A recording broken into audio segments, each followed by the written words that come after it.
तुम्ही एकदा जर ही भाजी बनवली ना, तर या भाजीचे फॅन होऊन जाल. खायला म्हणाल तर इतकी जबरदस्त लागते. एकदा नक्की ट्राय करून बघा.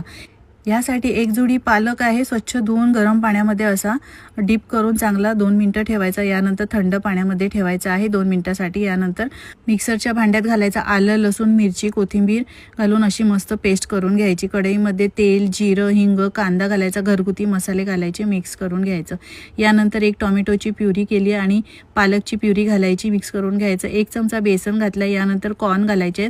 मका घातलाय, कच्चाच आहे, मिक्स करून घ्यायचं. गरजेनुसार पाणी घालायचं, मीठ घालायचं आणि ही भाजी छान शिजवून घ्यायची. मस्त अशी चमचमीत ही भाजी तयार झाली आहे. आता यामध्ये मलाई घालायची. तर दुधावरची मलाईच मी घेतली, तुम्ही फ्रेश क्रीम घालू शकता.